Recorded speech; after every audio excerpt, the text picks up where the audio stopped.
Welcome to this week's edition of The Local Flavor. I'm Rick and this is Laura, and we're down here on the docks of the Damariscotta River waiting for Smokey from the Pemaquid Oyster Company to bring us some of his fabulous oysters.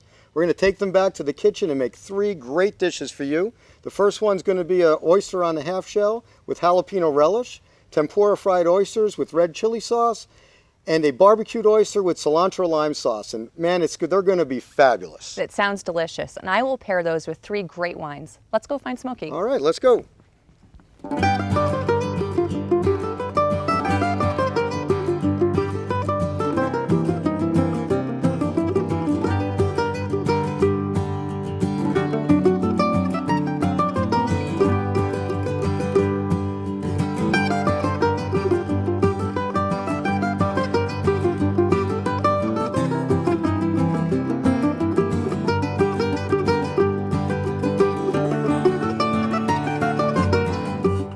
So here we are out with Jeff from the Pemaquid Oyster Company. We're out on his raft where he's got oysters as far as you could see. I mean, it's amazing how many oysters are in these rafts. And look at these beauties. These were harvested, what, last week, Jeff? Yes. Yep.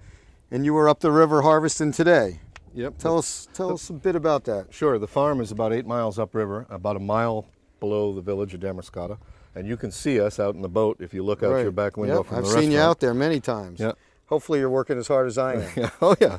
It's a little cooler sometimes. Sometimes. But, yeah. Anyway, the farm is up there, and we harvest the oysters with a chain sweep drag. All the oysters are bottom planted. They're grown in nursery bags when they're small, and then they're planted in beds on the bottom. And we drag them up with a 25-foot lobster boat. How many oysters you got planted up there? Well, we're going to be planting about 1.5 million in the next month or so, and then in the fall we'll probably plant another 1 million or so. Wow. So you've got 3 million oysters up there. They don't all come back to us. Right, yeah. The crabs eat some, the oyster drills eat some of them get lost in the mud, some of them get beat up by the drag a little bit and don't recover.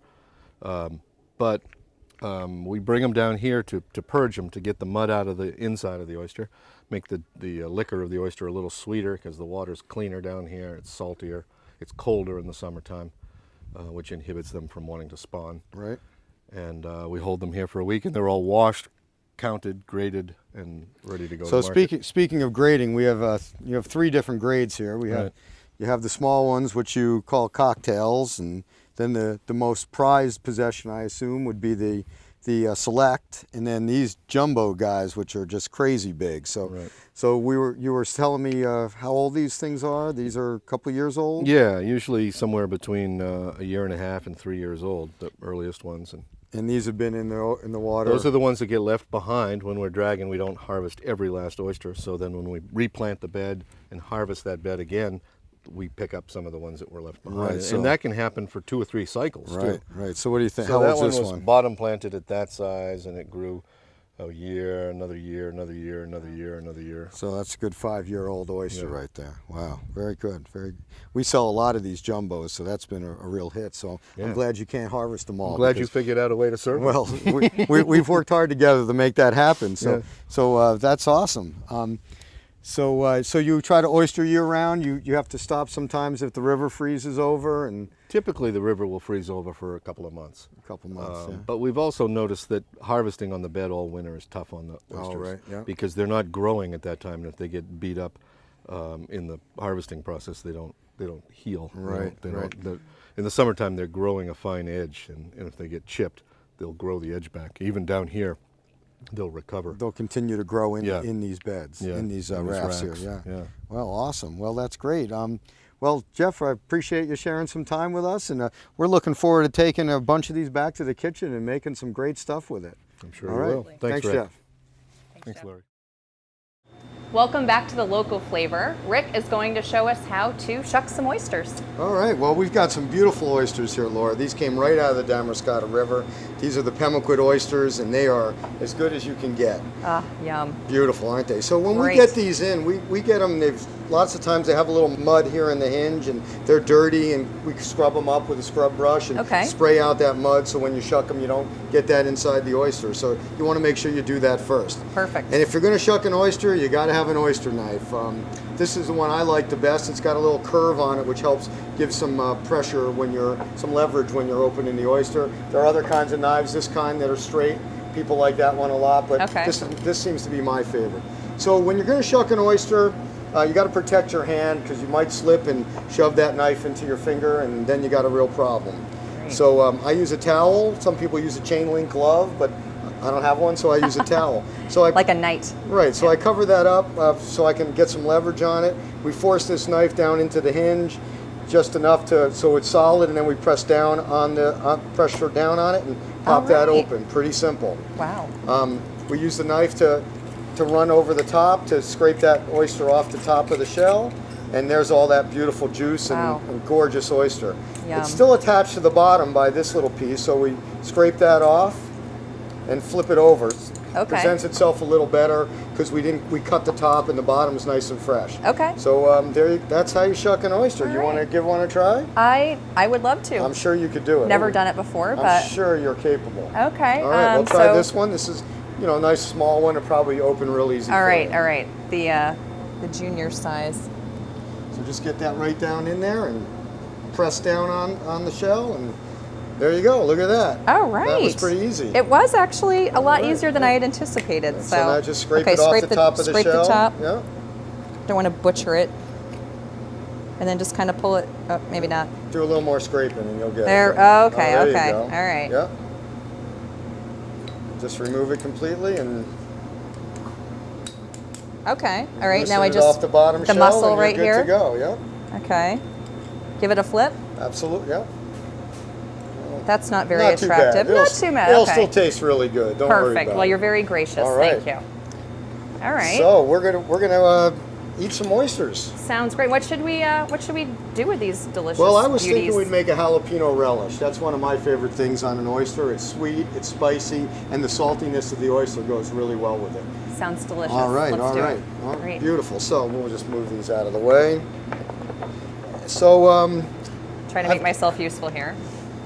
I've got some red pepper and some onion, and of course we got a lot of jalapenos because you need jalapenos to make a jalapeno relish.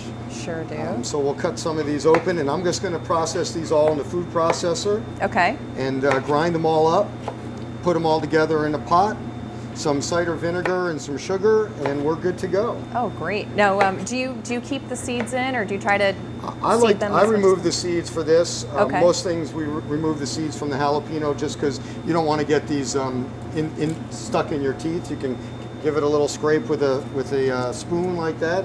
Gets rid of the seeds pretty easily. Okay. So we got 5 or 6 jalapenos here, and we'll use a half an onion and a half a red pepper. Okay. And before you know it, we'll have a sweet, spicy relish to go on those beautiful oysters. That sounds great. Now, are you going to put them all in together, or? I like to grind them separately because the colors tend to muddy together if you try to grind them all together. All right. And in the end, you get a better looking relish if they're ground separately. Gorgeous. All right, so into the food processor we go. Great. Put it on, do a little pulsing with their pulse button Okay. and grind them up until they're pretty ground into a relishy looking state, something like that. Okay. And so whatever's left in the bowl, no big deal. When you grind your next one, you could just leave it there. Okay. They're going to all cook together anyway, so that's no problem at all. Great. And we'll throw in this onion. Do the same thing. These oysters are so good. The waters of the Damascotta River are growing some of the best oysters around right now. I wonder how far they send them, and they're, I'm they're not really sure. popular. I think they're going all around the world right now. I know they're getting to New York and Boston and Definitely. all over this country, and I believe they're being shipped out of the country these now. So I believe lots of oysters being grown here. Seen them on menus in New York and a few other places. So So same right thing here with in our own backyard. That's right. Same thing with a little bit of red pepper for some color and some sweetness. Great. It's beautiful. Quite festive looking. Almost looks like Christmas. It does. And then we got some cider vinegar, which is going to give it its tartness, and some sugar to Okay. sweeten it up. And then my little secret flavoring packet. So about 1/4 cup of cider vinegar. Okay. And maybe about 1/2 cup of sugar, All right. something like that. And then I have this coffee filter here with some pickling spice in it, which Okay. really adds a lot of flavor to it. You don't want to put the pickling spice right in because then you got all these little seeds in your, Right, right. relish. So you can use cheesecloth. I use this coffee filter. You can just twist it up like that, put it into the relish, and the Great. juices come out, and it'll flavor it And really it well. stays closed? You don't It'll have... stay closed, Okay. yeah. And then when we're done, we'll take that out, throw it away, and chill the relish. So, Sounds So delicious. I bet you got a great wine to go with I actually these. do have something in mind. All right, I'm I gonna think throw I'll- this on the Sounds stove. perfect. Sounds perfect.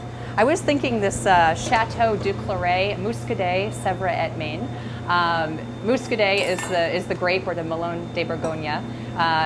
Muscadet and oysters are a very classic pairing. Muscadet is located, or this region, on the far western side of the Loire Valley, and you get a lot of the salinity from the sea. You get a lot of seashell and a nice minerality to it, but you also get a little bit of citrus. But it's the perfect light, crisp wine with a lot of that, again, the salinity that goes with the oysters. So it makes just a great pairing. Sounds awesome. I I'm can't pretty wait excited. to try it. So. So.